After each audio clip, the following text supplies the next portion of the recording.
Diolch yn y Tio Dduw am gyfle arall i ddod yma i di ac i ni'n cyflwyno'n hoedfa i ddofal ac yn gweddio ar ei ti i fod yn bresennol yn ein plith ac i fendithio'n hamser ac y byddwn ni'n cael ein nerthu daddoli dim yn ysbryd a gwirionydd. Tywyllt ysbryd arno'n felly, ni'n gofyn hyn ôl tre enw ac heiddiant ein harglwydd Iesu Grist.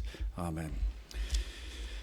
Rydych ni ddechrau'n gwasanaeth trwy gannu'r emyn rhif 228, 228, pa feddwl, pa madrodd, pa ddawn, pa dafod all osod i maes, mor felys, mor helaeth, mor llawn, mor gryf yw ei gariad a'i ras. 228 gen i sefyll i'w chanu.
Croeso'n gwasanaeth ar ôl yr oedfa fe fydd aliniaeth ysgam drws nesaf yn y neuadd. Fydd ein cwrgweddi misol sydd yn cael ei chynnal ar y drydydd nos Iau o bob mis, yn cael ei chynnal mis Medi ail ar 15, Medi 17, am hanner awr wedi 7 yn y neuadd drws nesaf.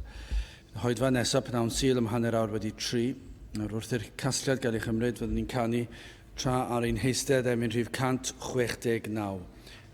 O am gael ffydd i edrych gyda'r angylion fri. 169.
Bydda ein darlleniad o lyfr yr Actau.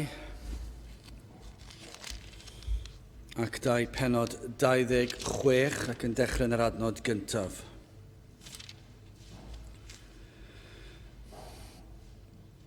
Actau penod 26 ar adnod gyntaf. Ac Agrippa ddywedodd wrth Paul y mae cenad I ti I ddywedyd drosod dy hunan. Yna Paul estynodd ei law ac ei hamddiffynodd ei hun.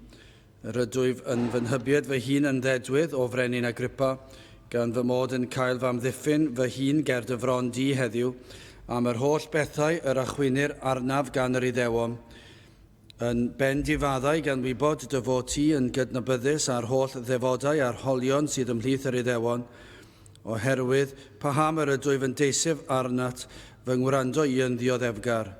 Fy michedd I o mebyd, yr hon oedd o'r dechreuad ymhlith fy nghenedl yn Jerusalem, a wir yr Iddewon oll, yr rhai am hadweinant I o'r dechrau, os mynant dystiolaethu, mae yn ôl yr sect fanylaf o'n crefydd ni y bîm I fyw yn Pharisead.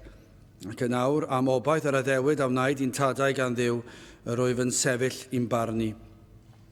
I'r hon addewid y mae ein deuddeg llwyth ni, heb dor yn gwasanaethu Duw nos a dydd yn gobeithio dyfod, am yr hwn obaith yr achwynir arnaf o frenin Agrippa gan yr Iddewon. Pa beth a'i anghredadwy y bernir gennych chwi y cyfyd Duw y meirw. Minnau yn wir a dybiais yno fy hun fod yn rhaid I mi wneithir llawer o bethau yn erbyn enw Iesu o Nazareth. Yr hyn hefyd a wneithim yn Jerusalem a llawer o'r saint ac eais I mewn carcharau wedi derbyn awdurdod gan yr archoffeiriaid ac wrth ei difetha mi aroddais farn yn ei herbyn. Ac ym mhob synagog yn fynych mi ai cosbais hwy ac ei cymhellais I gablu a chan yn fydy yn fwy yn ei herbyn mi ai herludiais hyd y ddinasoedd diethyr hefyd.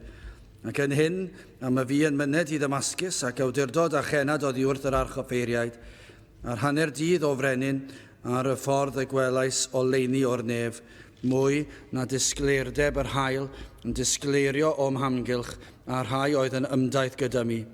Ac wedi ni oll syrthio ar y ddeiar mi a glywais leferydd yn llefaru wrthyf ac yn dywedyd yn Hebraeg, Saul, Saul, paham yr ydwyt yn ferlyd I, caled yw I ti wingo yn erbyn y symbylau. Ac mi a ddywedais, pwy wyt ti, arglwydd? Ac fe ddywedodd, mae fi yw Iesu, yr hwn yr wyt ti yn ei erlyd.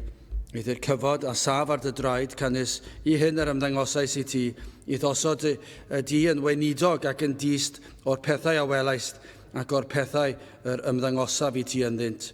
Gan dy wared I oddi wrth y bobl a'r cenhedloedd at yr rhai yr ydwyf yn dy anfon di yr awr hon. I agored ei llygaid ac i'w troi o dywyllwch I oleini ac o feddiant Satan at Duw fel y derbyniant faddeuant pechodau a chyfran ymysg yr rhai a sancteiddiwyd trwy'r ffydd sydd yno fi. Am ba achos o frenin Agrippa, ni bîm a ni fydd i'r weledigaeth nefo. O bydde bendith Duw ar iair sanctaidd ef. Gyda'ch ni nawr droi at ein harglwydd mewn gweddi. Diolch yn ei ti unwaith eto Dduw am gyfle arall I ddod ger dyfron, ger brond o'r seddfainc sydd yn o'r seddfainc o ras, o gariad, o dosturi, o gyfiawnder, o Dduw wrth I ni ystyried o'r seddfainc ac wrth I ni ystyried dy berson, I ni yn rhyfeddu bod yna ffordd I ni ddod ger dyfron ac I alw ar denw, ond I ni yn dod ac yn dod nid trwy ein hymdrechion ni, nid trwy unrhyw weithred I ni wedi ei wneud, nid trwy unrhyw air o ddaioni neu o garedigrwydd I ni wedi ei yngan, ond I ni'n dod trwy heiddiannau dy fab a'n gwaredwr yr arglwydd Iesu Grist. Ac felly o Dduw yn dod unwaith eto yn galw arna ti ac yn dod yn yr arglwydd Iesu Grist, yn ei heiddiannau ef, trwy ei enw ef a'i enw ef yn unig. Ac felly o Dduw yn cael yr hyder hynny, na wyr y byd amdano, I ni'n hyderus yn dod ger dyfron, yn gwybod ac yn gallu tystio i'r ffaith y fod yn gwrando ein cri. Nid yn unig yn ein gwahodd ni, ond yn ein croesawu ni I ddod i'th bresenoldeb. Felly o Dduw I ni yn diolch ein bod yn gwybod y fod hi yma yn ein plith, dy fod ti yn ein gwrando ni nawr hyd yn oed, ac wrth i ni ganu dy glodydd, yr wyt yn ymwybodol o'n mawl sydd yn dod ata ti. Hyd yn oed ein hoedfa fach ni yma, yr wyt ti yn ymwybodol yn y nefoedd, ein bod ni wedi ymgynnull yma yn enw'r Arglwydd Iesu Grist.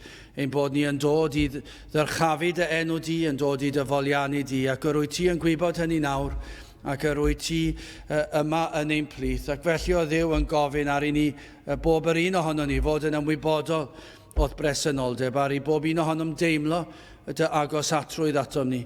I ni yn gweddio o Dduw wrth i ni ganu yr emynau yma, byddwn ni yn ymwybodol dy fod ti yn mwynhau ein clywed, yn canu dy glodydd.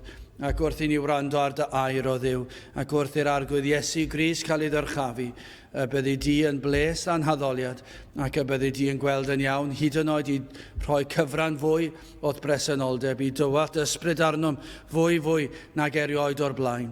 O Dduw, hyn sydd yn angenrheidiol, i ni yn cyffesu unwaith eto i'n methiant. O Dduw, i ni yn methu ym mhob maes, ond o Dduw yn dynerdi, i ni'n gallu gwneud yr hyn sydd yn amhosibl. Yr ni'n gallu gwneud unrhyw beth yn enw'r Arglwydd Iesu Grist. Ac felly o Dduw, os ti ai mynd, i ni'n gwybod fod unrhyw beth yn bosib, yr wyt ti'n gallu trawsnewid y ddinas hon mewn eiliad, hyd yn oed ein gwlad, gellu di troi y wlad ar ei phen, ac y byddant yn dychwelyd i geisio dy wyneb di.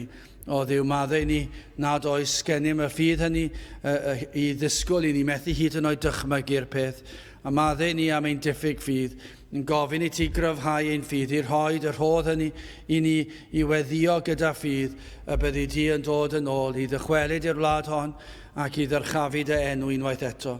Ni'n gweddio Dduw, y byddi ti yn dwy'n pobl ata ti dy hun trwy dy ras anorchfygol, y byddi ti yn ei denu nhw ata ti yn yr oedfaon sydd yn cael ei chynnal, lle mae dy blant yn ymgynnull yn ffyddlon o Dduw, lle mae dy blant yn dy geisio di gyda'i holl nerth, ac yn ei gwneud mewn modd sydd yn dy blesio di. I ni yn gweddio Dduw ar ei ti i fendithio ac i gael ynogi rheini, ac y byddi di yn dod â chlod i ddenw trwy y gwaith grymus yr wyt ti'n nabod i wneud. Felly o Dduw, gweithio unwaith eto yn ein plith ac yn ein gwlad, a tyrda tywalliad mawr o'r nef ar ein plith ni yma. Felly o Dduw, ni'n cyflwyno'n hoedfa a'r holl ddydd i ddofal di, yn gofyn ti fendithio'n hoedfa, ein hoedfaon, ac yna ni'n paratoi ni ar gyfer wythnos arall, wythnos i fyw i dy ogoneddu di. O Dduw, nertha ni felly yn hyn oll, i ni'n gofyn y cyfan trwy enw ac heiddiant ein Arglwydd Iesu Grist. Amen.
Ydych chi'n ganu emyn rhif 230, 2-3 dim o agor fy llygaid I weled dirgelwch dy arfaith ath air. 230 yn ei sefyll i'w chanu.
Bydd awyn testyn o lyfr yr actau, pennod 26 ac adnod 18.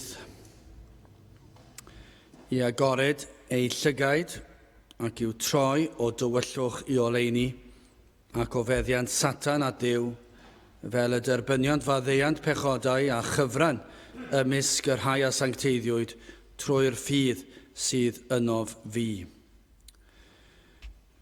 Nawr yn y benod blaenorol, ni'n darllen am Paul yn dod o flaen Festus yn dweud ei fod am sefyll ger bron Cesar, adnod 11 o'r benod blaenorol, penod 25, Canes ydwyf yn gwneithu'r cam, ac os gwneithym ddim yn heiddi angau, nid wyf yn gwrthod marw, eithir onid oes dim o'r pethau y mae'r rhai hyn yn fy nghyhyddo, ni ddicho neb fy rhoddi iddynt, apelio yr wyf at Gesar.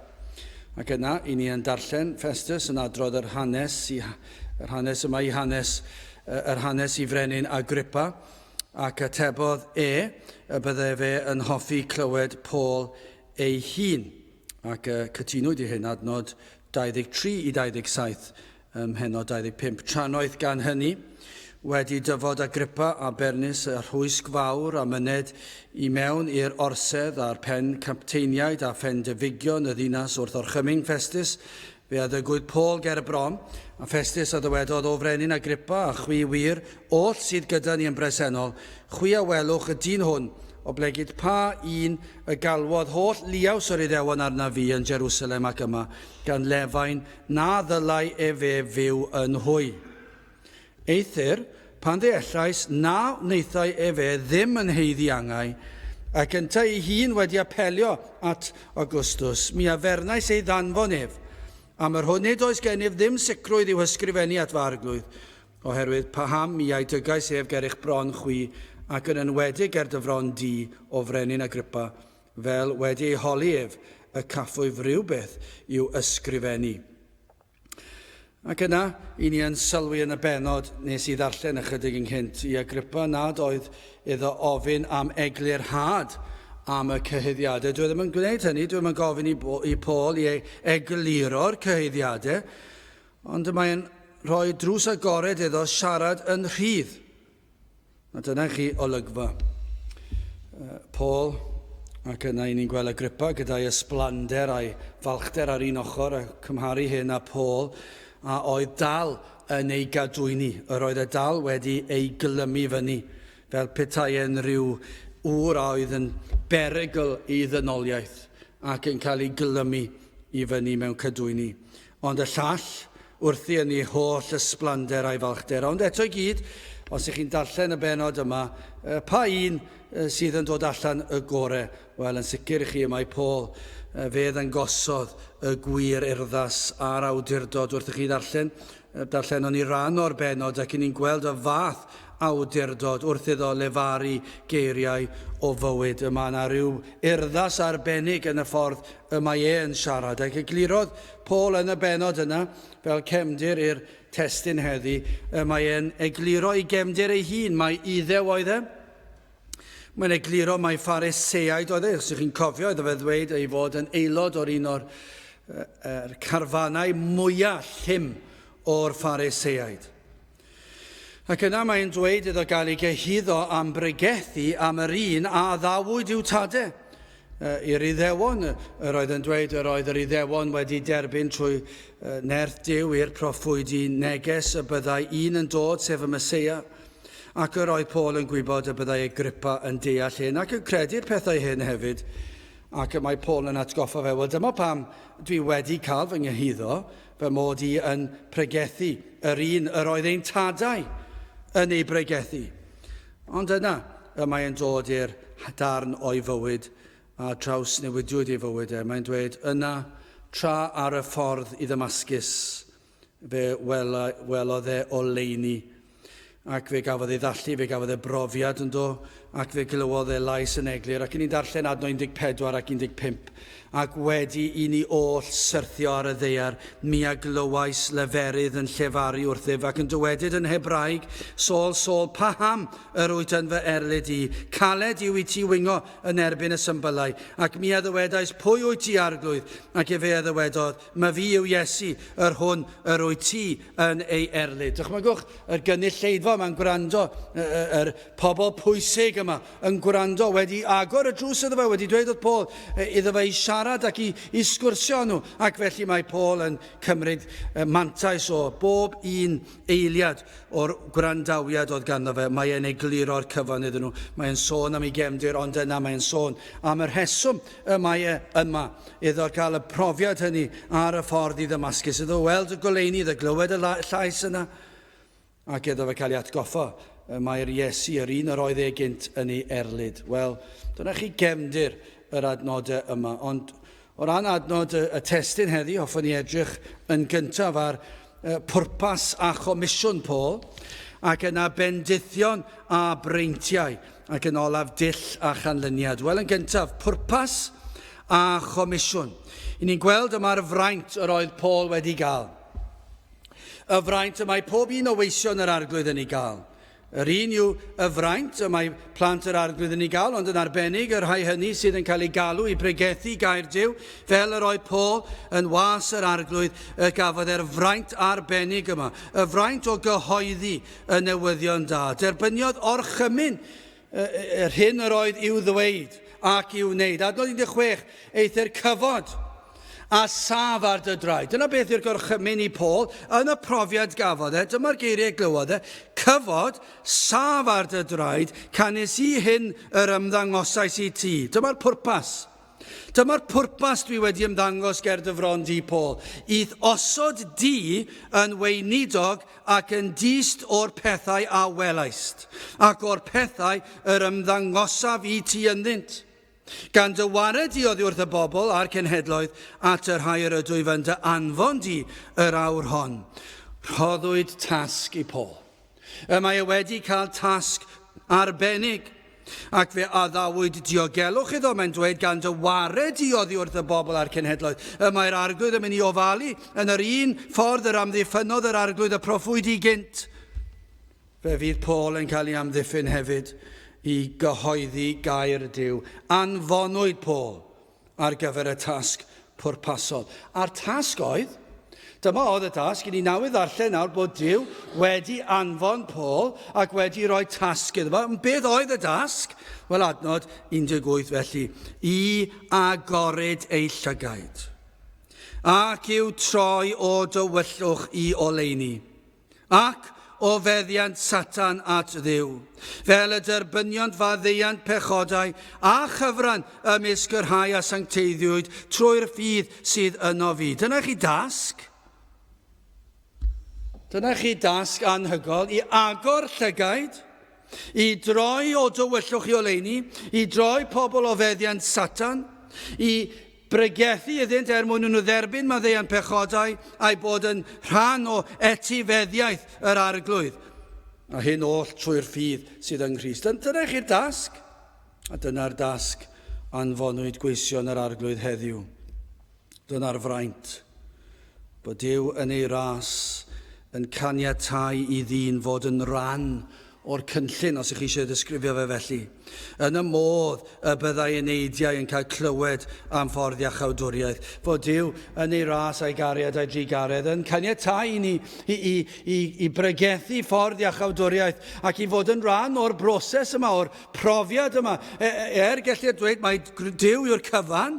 I ni'n gwybod mae gwaith Duw yw'r cyfan, gwaith yr ysbryd glân yw agor y llygaid yr enaid, ac eto ei fod yn caniatáu i ddyn gyhoeddi'r newyddion da. Dyna chi y fraint anhygol. Dyna'r fraint sydd gan bob pregethwr heddi, pwy bynnag sydd yn codi i'r pwlpit heddi ac yn ffyddlon i air Duw. Nid rheini sydd yn pregethu rhyw athrawiaeth ffalsg, gai athrawiaeth, ond rheini sydd dal dim llawer ar ôl yn ein gwlad ni, neu yn yr byd hyd yn oed, os y'n ni'n meddwl, sawl lle mae yna gair ffyddlon yn cael ei pregethu, ond lle mae'r gair hwnnw'n cael ei pregethu'n ffyddlon? Dyna i chi fraint. Ei bod nhw'n cael cyhoeddi'r newyddion da. Yn ôl yr adnod yma, y mae dyn yn ddall ac yn byw o dan rheolaeth teyrnasiad Satan.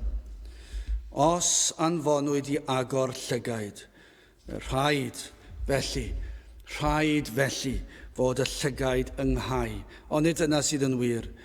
Ond nid yna os anfonwyd Paul at rhai mwyn agor ei llygaid. Yn gwybod mae yr ysbryd sydd yn agor llygaid. Ond dyna'r broses, dyna'r gyfran, dyna'r rhan yr oedd Paul yn rhan ohoni. Yr oedd yno yn cael ei anfon i gyhoeddi ffordd iachawdwriaeth. Ac yna, yn y gydweithrediad anhygol yma, yr ysbryd glân felly yn defnyddio'r geiriau ni a gallu plannu hedyn hefyd ac yn gallu dod ac yn dod â bywyd i'r enaid sydd yn farw ac yn gallu agor y llygaid yr enaid gynt a oedd yn ddall. Ond felly rhaid am eiliad edrych ar y ffaith, rhaid bod y llygaid hynny ynghau. Ni'n gwybod mae canlyniad y cwympiw hyn.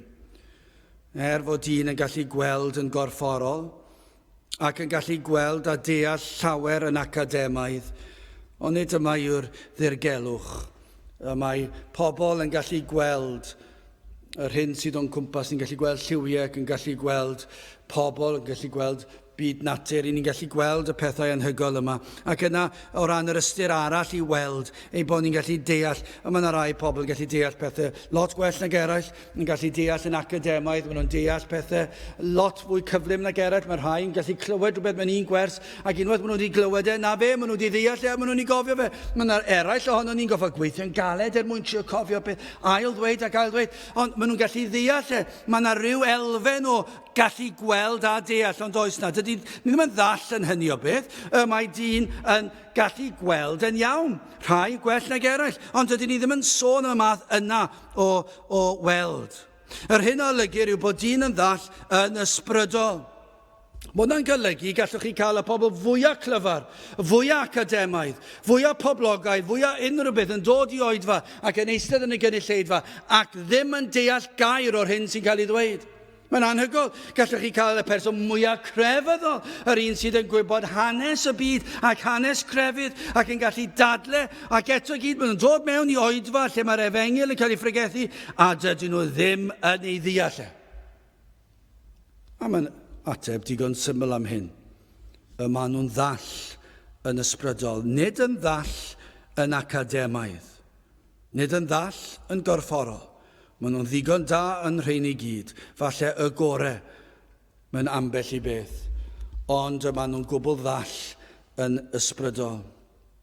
Chi'n meddwl beth, mae hyn yn effeithio bob rhan o'n bywydau ni. Nid yw'r rhain yn gallu gweld, nid yw'n gallu deall hyn yw ei natur, ddim yn deall pam y maen nhw fel ac y maen nhw. Dydyn nhw ddim yn ei ddeall. Allen nhw esbonio unrhyw beth i chi. Gallen nhw ddod yma ac yn siarad am yr hen gerddi. Gallen nhw siarad am y farddoniaeth gafodd ei ysgrifennu yn ein gwlad ni. Chi'n meddwl am ein gwlad ni.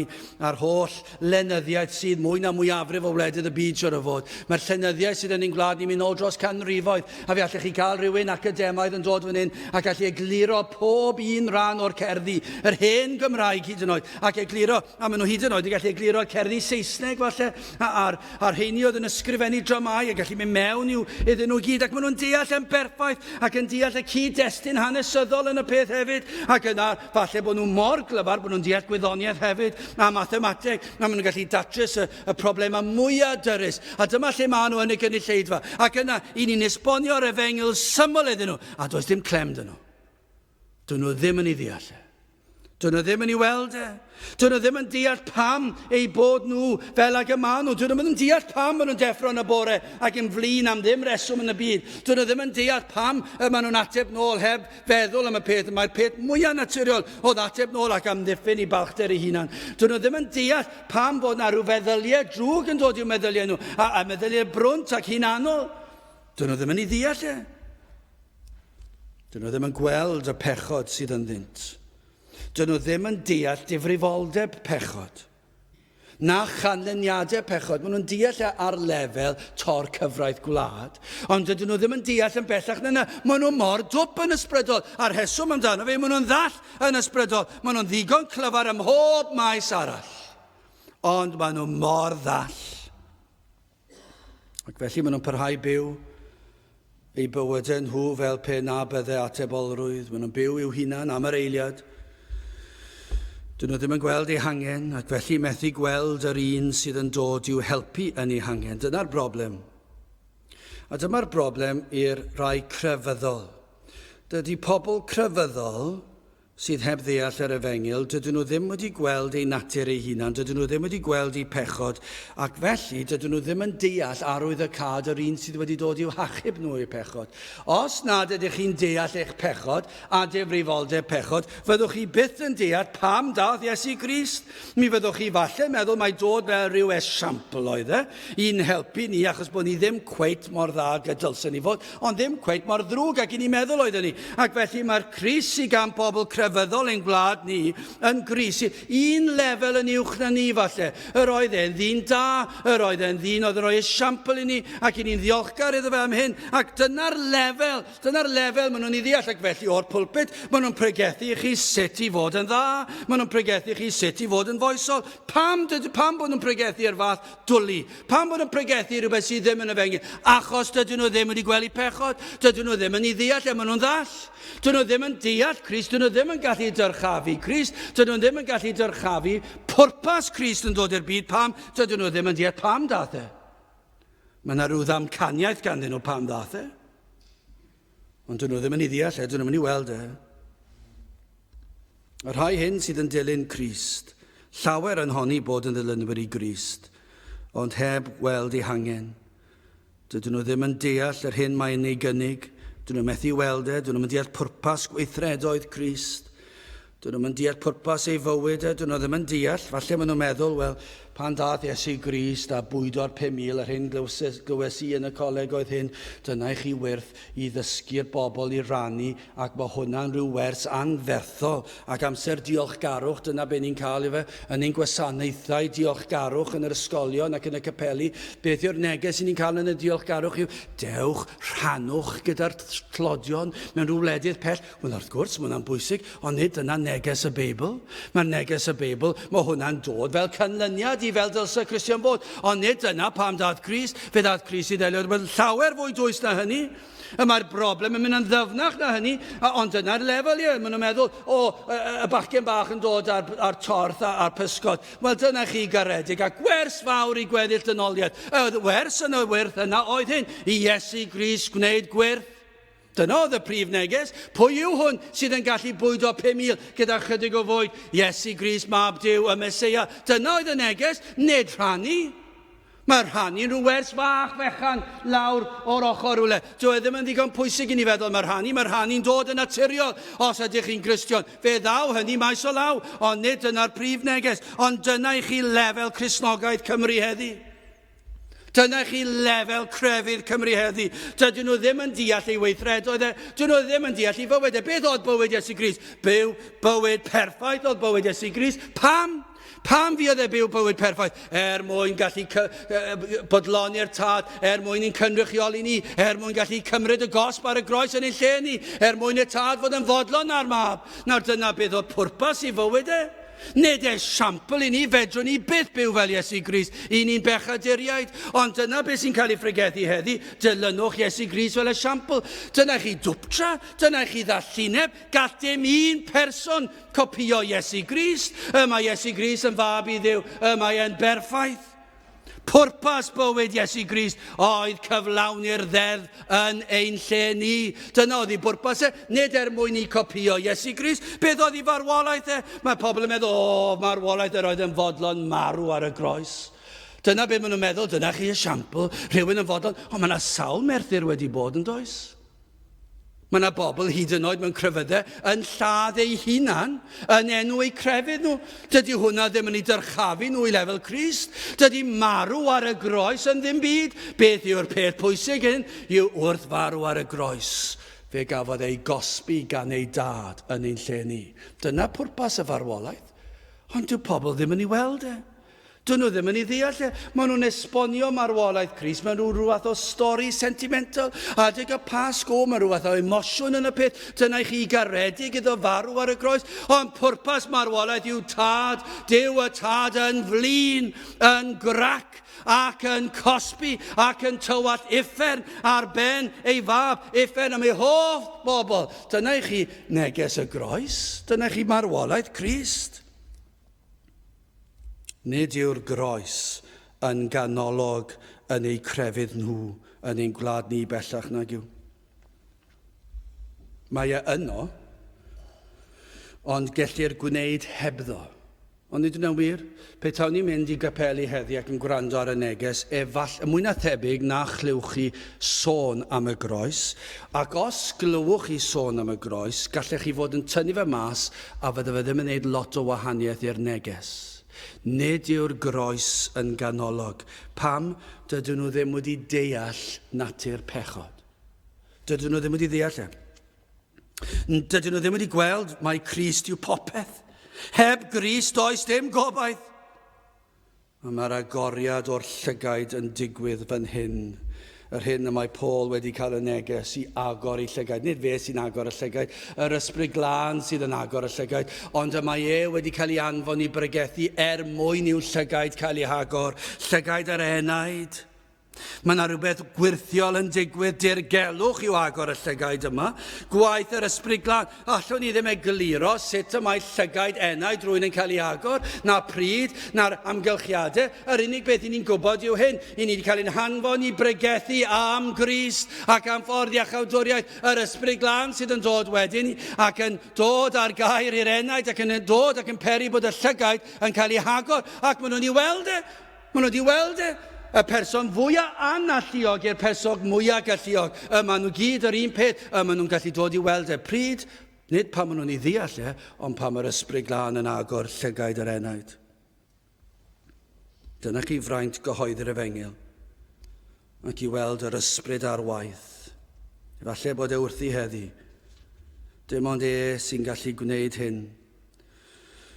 Ond sylwch hefyd, nid yn unig anfonwyd Paul i ddweud am y posibilrwydd o agor ei llygaid at y rhyfeddodau yma, ond anfonwyd Paul i'w troi o dywyllwch i oleuni ac o feddiant Satan at Dduw. Dyna oedd y pwrpas arall. Dyna chi gyflwr trienus. Bod yna rai nawr sydd yn byw, falle rhai yma sydd yn byw yn y tywyllwch, methu gweld, methu deall, yn ddall, fel sydd wedi cael ei dweud eisoes, ond hefyd yn trigo yn heyrnas yr un drwg, yn heyrnas Satan, o dan feddiant Satan. Mae ei nerth yn y ffaith fod ei deyrnas yn dywyll, ond dyw hwnnw wir.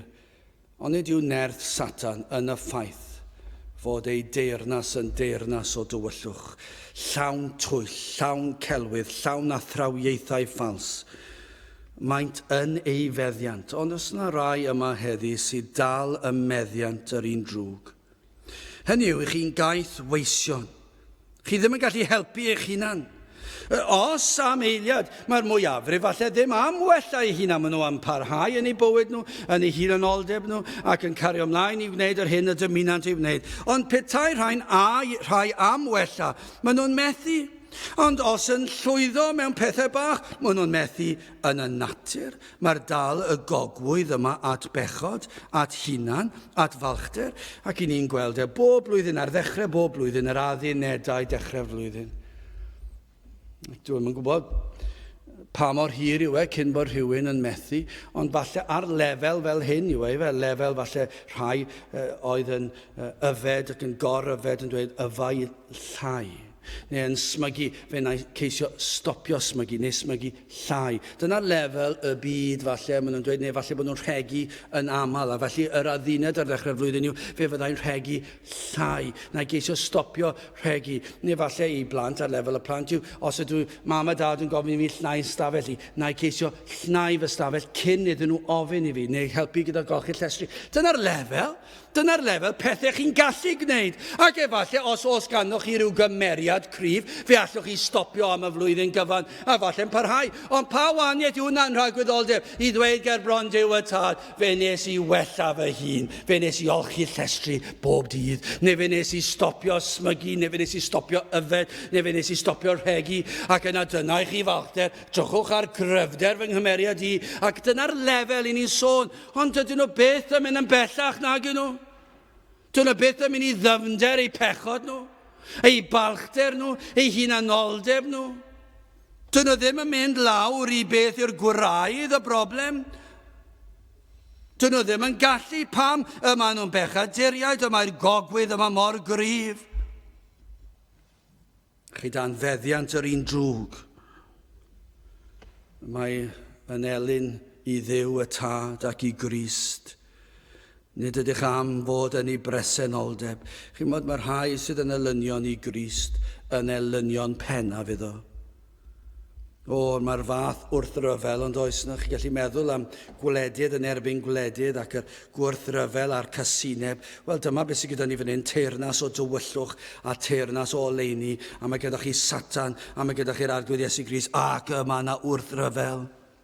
Ac os ydych chi yn dan feddiant Satan, os ydych chi yn rhan o'i deyrnas ef a ganwyd pob un yn rhan o deyrnas, os ydych chi ddim wedi cael profiad sydd wedi'ch tynnu chi oddi o'r teyrnas Satan i deyrnas ac i feddiant yr un mab Duw, yr arglwydd Iesu Grist, yna chi dal ar ei diref, i chi dal yn rhan o'i fyddin ef, i chi dal yn feddiant yr un drwg, ac felly mae'r gogwydd yma tuag at bechod yn cryfhau, ac mae'r gafael yn gryf arnoch chi, a chi ddim yn gallu weld, mae'r fath wrthryfel yn eich calon chi tuag at yr arglwydd Iesu Grist. Chi ddim yn gallu gweld, chi ddim yn gallu clywed, ond chi hefyd yn dewis hyn. Chi'n gwrthod gweld, ac chi'n gwrthod clywed, gymaint yw eich teyrngarwch tuag at yr un drwg. Yr hyn y mae'r Beibl yn ei ddisgrifio i'w eich cyflwr, i chi'n gaeth i'r un drwg, i chi o dan feddiant Satan. Dyna pam y mae caneuon y byd yn cael y fath afael.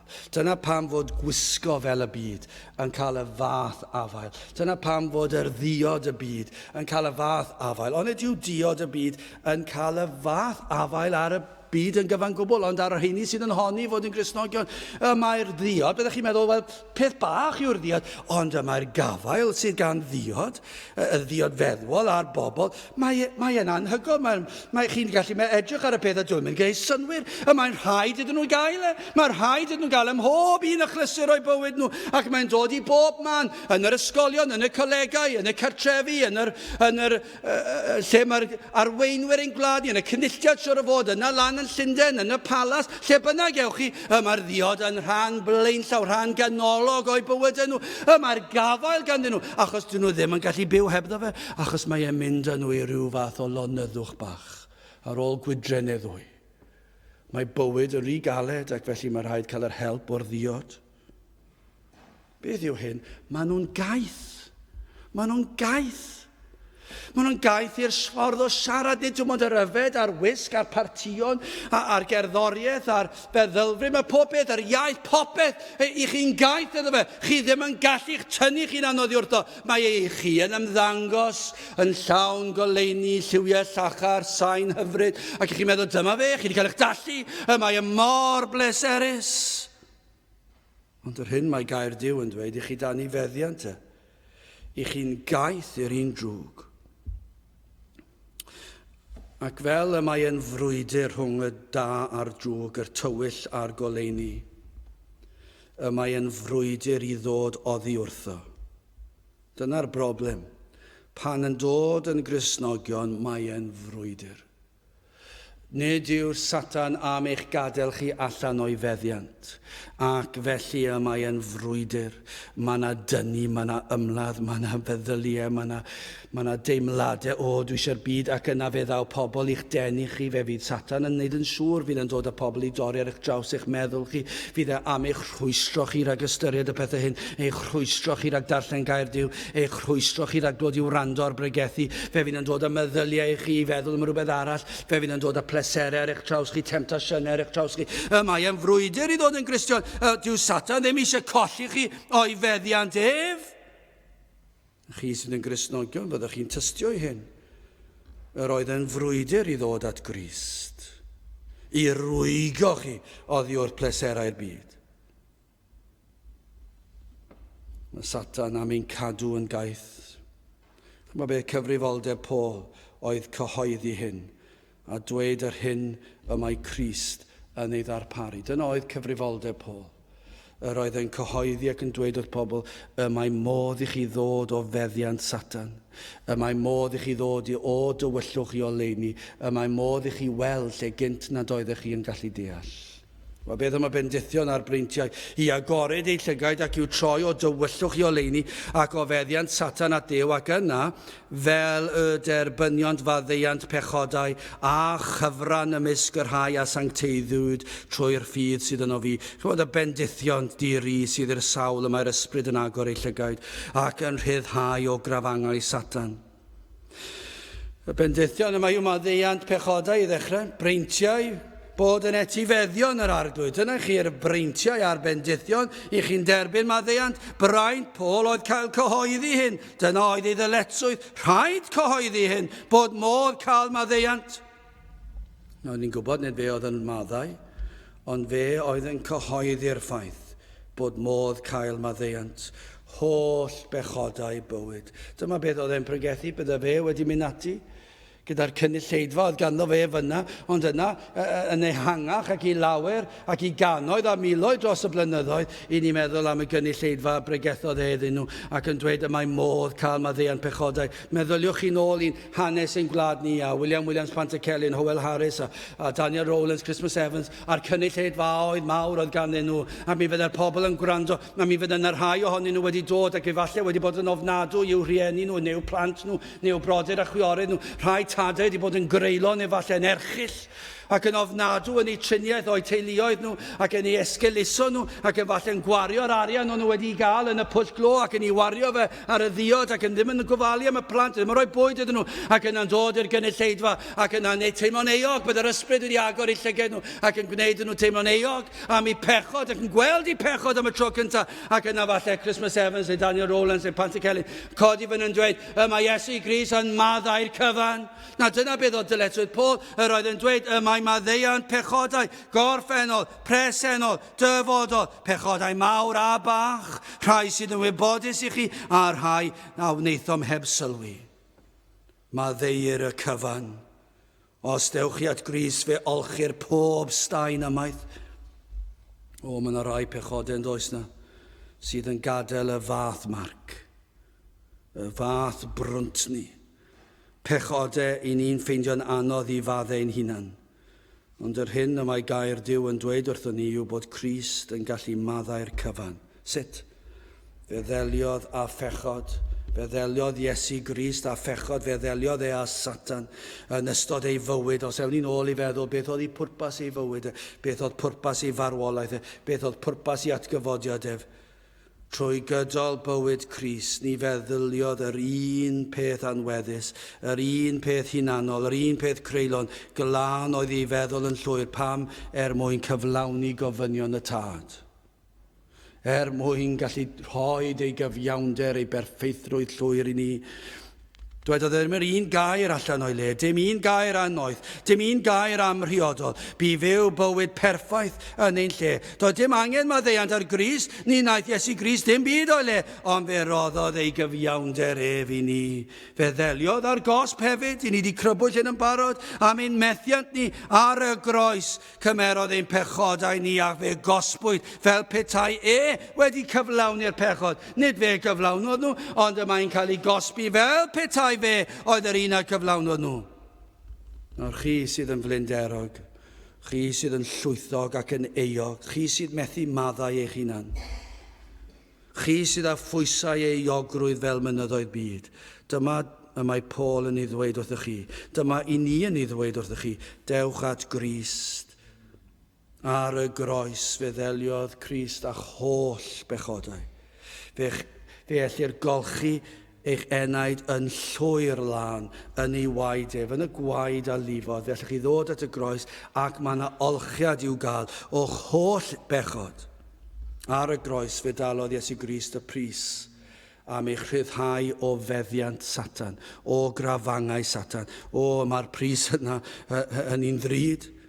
Y pris am ein rhyddid ni, y pris am dynnu cadwynau pechod oddi arno ni, y pris am ryddhau gafael Satan, yr un drwg arno ni, oedd bywyd Iesu Grist, rhaid oedd cael marwolaeth Crist, yna oedd y pris.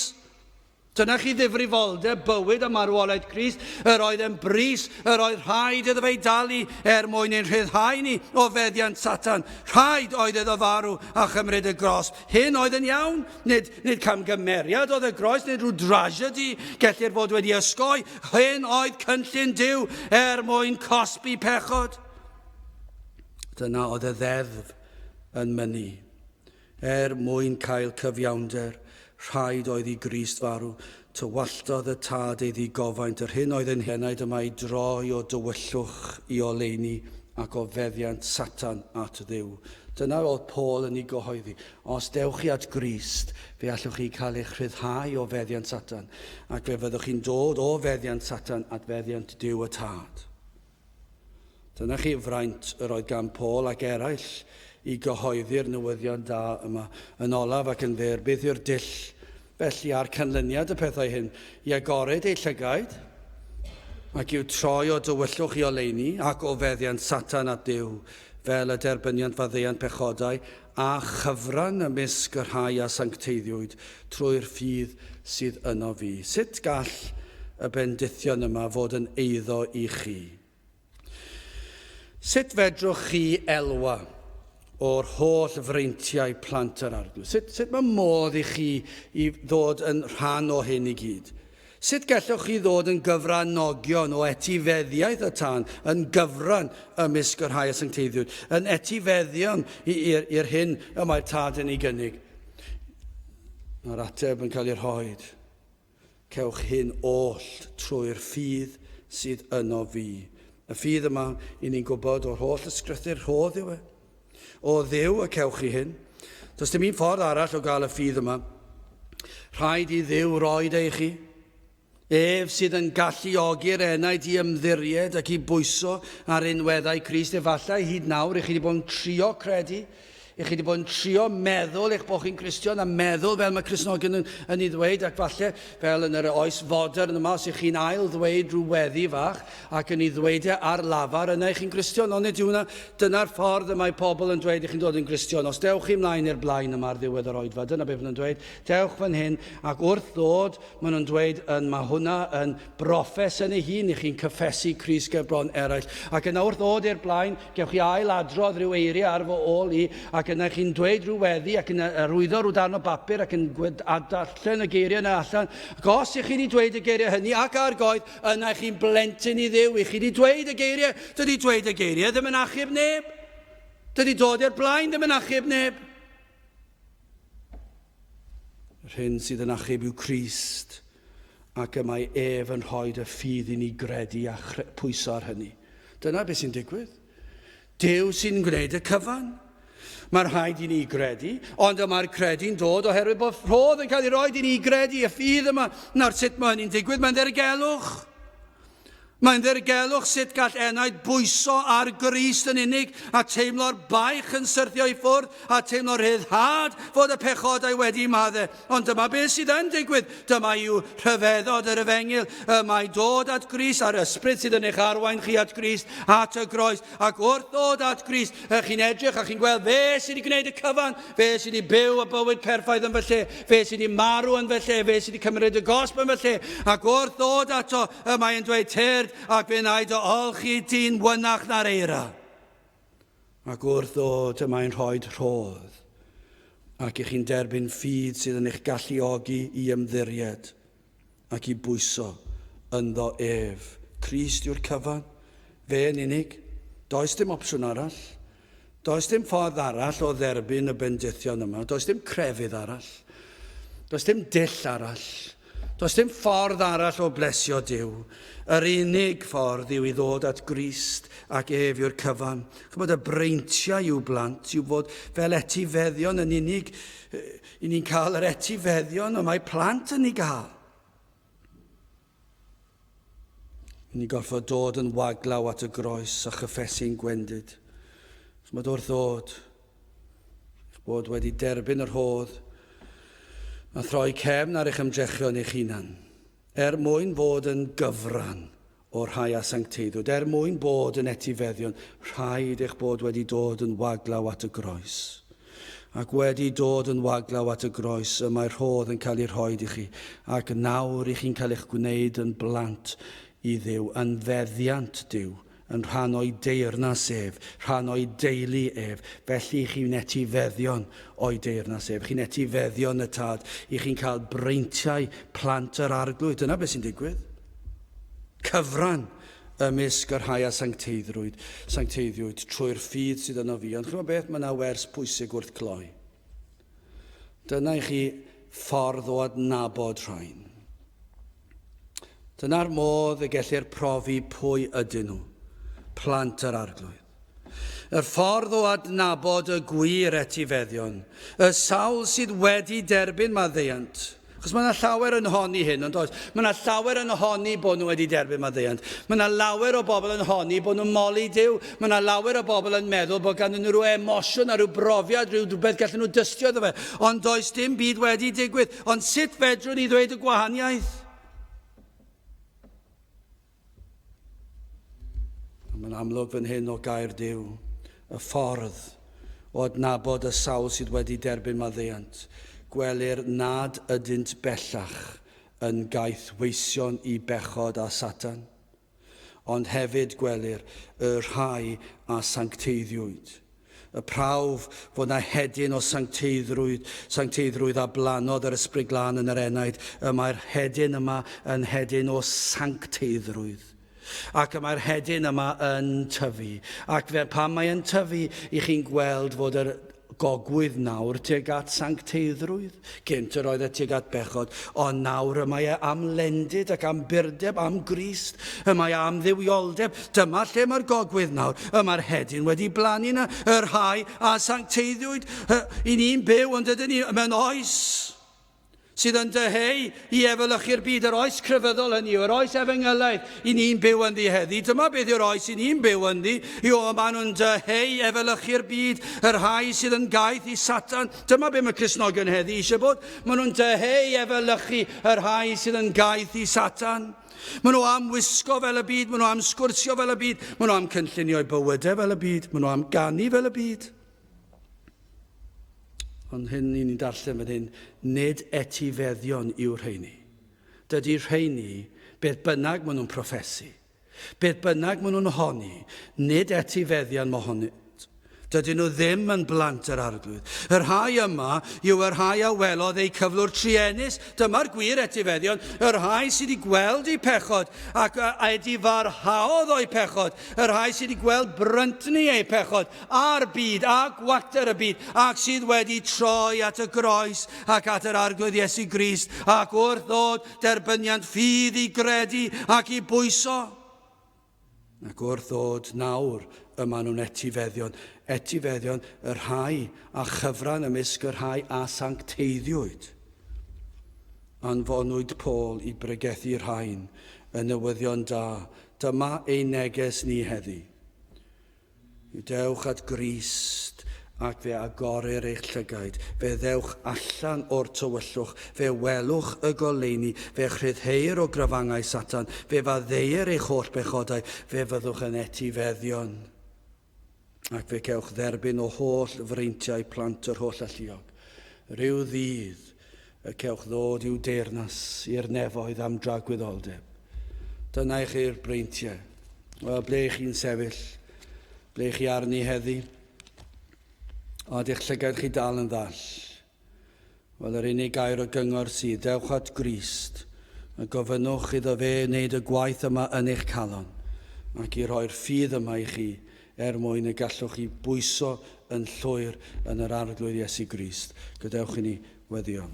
O Dduw, i ni yn diolch i ti am y ffaith fod yr ysbryd yn gallu gweithio ac yn agor llygaid yr rhai mwyaf dall, yr rhai mwyaf marw yn gallu byw ac ai nhw.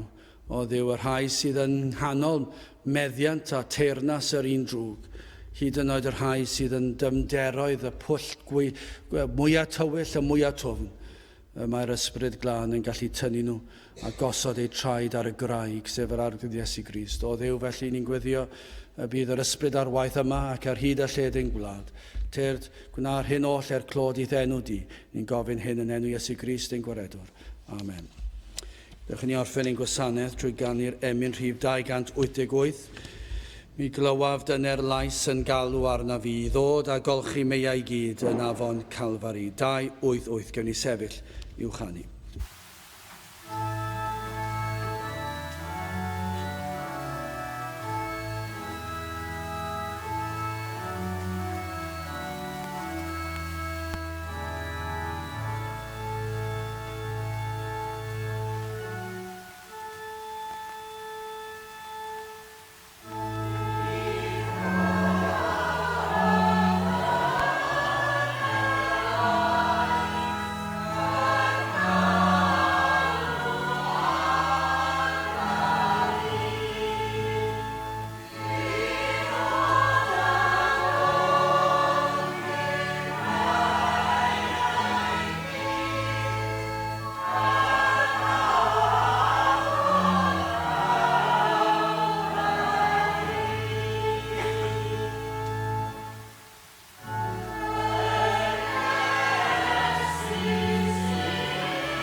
A nawr bydde di ras ein harglwydd Iesu Grist a chariad Duw a chymdeithas yr Ysbryd Glân fod gyda chwi oll hyd byth.